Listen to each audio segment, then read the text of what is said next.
الفيلم بيبدأ مع كيتو ومايك وهما داخلين قاعة كبيرة عبارة عن لون واحد بس، وهو اللون الأبيض، وبيبقوا متحمسين جدا وكمان مبسوطين، وبيشوفوا قدامهم زرار البداية وبيشجعوا بعض علشان يضغطوا عليه. وبعدها بيسمعوا صوت المتحدث الآلي وهو بيشرح لهم القواعد، وبيقول لهم إنهم هيفضلوا في المكان ده لمدة 50 يوم. لو فضلوا هما الاتنين هيكسبوا 5 مليون دولار، ولو قرر حد فيهم إنه يخرج مش هيكسب، أما الشخص التاني فهيكسب 1 مليون دولار بس. فبيفرح مايك وكيت وبيضغطوا مع بعض على زر التشغيل، وبيتقفل الباب وبيبدأ العد التنازلي في الساعة، وبيتفقوا الاتنين إن الفلوس هتتقسم بينهم بالتساوي، وإنهم يعتبروا وجودهم في المكان ده فرصة كبيرة لتقوية علاقتهم مع بعض. فبتسأل كيت مايك على اللي هيعمله بفلوسه، بيقولها إنه مش هيعمل حاجة غير إنه مش هيقلق من الفلوس تاني. فبتطلب منه كيت إنه يتكلم بجد شوية، فبيقولها إنه هيحضر كل يوم حفلة، وهيعمل تجارة مع إيلون ماسك، وكمان هيساعد الفقراء في أفريقيا، وهيدعم المضطهدين والأقليات. وبيتكلم بشكل هستيري وهو مبسوط ومتخيل انه خلاص هيكسب ال5 مليون دولار.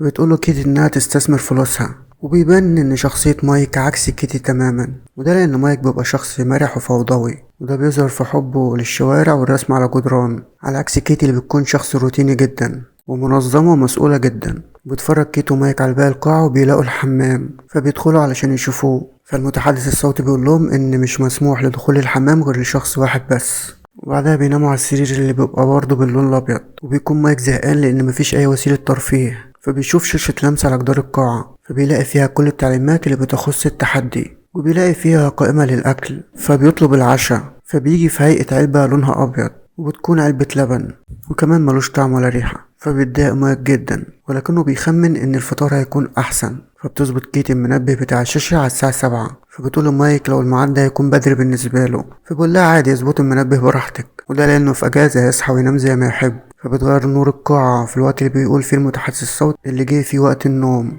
فبينام مايك وكيتي على السرير. فبيحاول مايك يدخل في علاقة مع كيتي، ولكنها بتخاف من الشخص ده اسمه بروفيسور بافلو، وده المسؤول عن اللعبة كلها. بتخمن انه ممكن يبقى مراقبهم. وتاني يوم بتصحى كيتي في ميعادها وبتدخل الحمام، وبتقف قدام المراية وبتقول ان اليوم ده يومها وهيبقى مليان بالحيوية والنشاط، وبتفضل تكرر نفس الجملة كنوع من التحفيز الذاتي. بعد كده بتخرج كيتي من الحمام وبتبدأ تمرين اليوجا والاسترخاء، ده لأنها بتحب تعمل الروتين ده لأنها تحافظ على صحتها النفسية. وفي الوقت ده مايك بيكون زهقان جدا، ما بيعملش أي حاجة غير إنه بيراقب الشاشة الرقمية الخاصة بالوقت. بعدها بيفضل يتكلم عن اللون الأبيض وإنه لون معدوم ما بيعبرش عن أي حاجة، وبيقول إن الغرفة اللي هو فيها اسمها غرفة التطهير، لكنها في الحقيقة غرفة اللاشيء. فبتقنعه كيتي انه يبطل يبص في الوقت والحيطة، ويحاول ما يسرحش بأفكاره على قد ما يقدر. بعد شوية بيطلب مايك الفطار، وبيلاقي ان وجبة الفطار والغدا هما وجبة العشاء. بتعدي الأيام وبيلعب مايك وكيتي مع بعض، وبيسقفوا وبيمارسوا تمارين رياضية مع بعض. وبيجي اليوم ال23، وكيتي ومايك عملوا كل حاجة تقريبا، لكن كيت بتبقى محافظة على روتينها. في الوقت اللي بيبدأ فيه مايك انه ينهار، فجأة بيشوف حشرة صغيرة قدامه في الأرض، فبيقرر انه يربيها ويحط لها من اللبن اللي معاه. فالمتحدث الصوتي بيقوله مش مسموح للطعام غير للمتنفسين فقط. فبيقرر مايك انه خرج الحشرة دي بره القاعة عشان تعرف تعيش. كيت بتقوله انه لو ضغط على الزرار هيبقى خرج من اللعبة، لكن مايك بيبقى مصمم انه خرجها بره وخايف عليها كأنها بنته الصغيرة. بتضايق من كيت ويقول لها انه شخص قاسي واناني، وبيفضلوا يشدوا مع بعض علشان الحشرة دي. وكيت وهي ماشية غصب عنها بتدوس على الحشرة وتقتلها، وبتعتذر لمايك اللي هو ما بيكونش مصدق ان هي مش قاصدة، وبيسيبها وبيقعد في جنب. وبعد شوية بيقرا مايك في شاشة التعليمات انه ممكن ياخد جواز في مقابل جزء من الفلوس، وبيختار اول جاز وهي عبارة عن قلم اخضر الوان ب100,000 دولار من فلوسه. فبتتضايق كيت جدا من اللي عمله، فبيفضل مايك يرسم على الحيطة وهو مستمتع. فبتطلب منه كيت انه يرسمها، فبيبدأ مايك برسمها ولكن بالطريقة اللي هو شايفها بيها. فكيت بتطلب منه صورة عادية، بيقول لها لو عايز رسم عادية بص على نفسك احسن في المراية، لان الرسم ولغة تعبير مختلفة، ومفيش اي متعة في انها تكون نسخة من الواقع. فبتقول له كيت انت بتقول كده عشان انت اصلا ما بتعرفش ترسم رسم حقيقي، وبتتضايق وتقوم وبتسيبه. فبيكمل مايك رسم لحد ما القلم بيخلص. بعد شوية بتقرر كيت انها تعتذر لمايك وتقوله انها مضغوطة، وان الوضع اصعب من ما هي كانت متخيلة، وبيسامحها مايك وبيناموا في حضن بعض. بعد شوية بتقوم كيت علشان تدخل الحمام، فجأة بتلاقي مسدس على الحوض، فبتنادي بسرعة على مايك اللي بيتصدم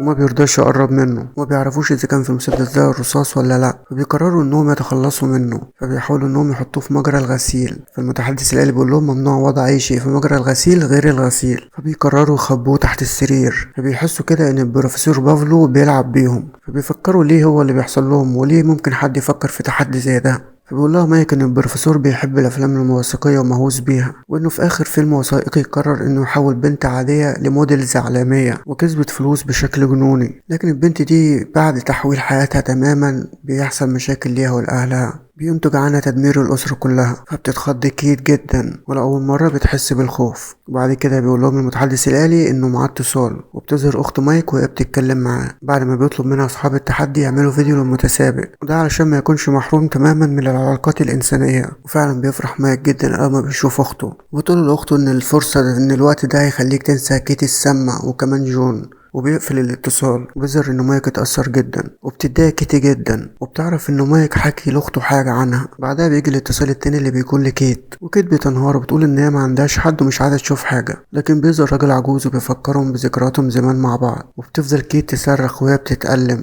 وبتقول لهم يقفلوا الجهاز ده، وبتقعد جنب الحيطة لوحدها وهي بتعيط، وتقريبا كده افتكرت ذكريات وحشة. وبيحاول مايك يخفف عنها. وبيجي تاني يوم وكيت ما بتقدرش تصحى من النوم، وبتكون مكتئبة جدا، وبتحكي لمايك عن اللي ظهر في الفيديو. وبيكون والدها اللي بياخد منهم مصاريف البيت والمدرسة علشان يسكر بيهم. بتقول انها لما افتكرته افتكرت ذكريات عذابها معاه ومعاملته السيئة جدا ليهم. دلوقتي بقى من المشردين، وانها عارفة ان هي ما ينفعش تسيبه، لكنها برضو مش قادرة تسامحه. فبيحاول مايك برضو انه يخفف عنها، بيقول لها اطلب الجائزة بتاعتك، لكن كيت مش بتوافق. بتقول انها هتقوم وهتبقى كويسة. بعد شوية بتقوم كيت من على السرير وبتطلب من مايك انه يطلب الجائزة التانية بتاعته. فعلا بيطلب مايك الجائزة التانية، وبتبقى مقابل ربع مليون دولار من نصيبه. فجأة بتخرج بنت جميلة وبتكونش لابسة حاجة خالص، وفجأة بتخرج من كيت من الحمام وبتشوفها. فبيقول لها مايك انه ما كانش يعرف حاجة خالص وما كانش قاصد يجيبها، ما كانش يعرف ان جايزته التانية هتكون بنت. فبتطلب كيت منه انه يقلع التيشيرت بتاعه ويديهولها. فبيسألوا البنت دي هي مين، فبتقولهم انها ممثلة وانهم طلبوا منها تدخل هنا مقابل فلوس كتير. وبيظهر انها متعرفش اي حاجة عنهم او عن التحدي. ويصدق مايك البنت، لكن كيت ما بتبقاش واثقة في البنت دي وبتكون غيرانة منها جدا. وبيجي ميعاد النوم وبتكون باين ان كيت مش قادرة ان مايك يقرب منها. فبتقولهم البنت التانية ان هي ممكن تنام على الارض، لكن كيت بتقولها تعالي بس انا هنام في النص في وسطكم.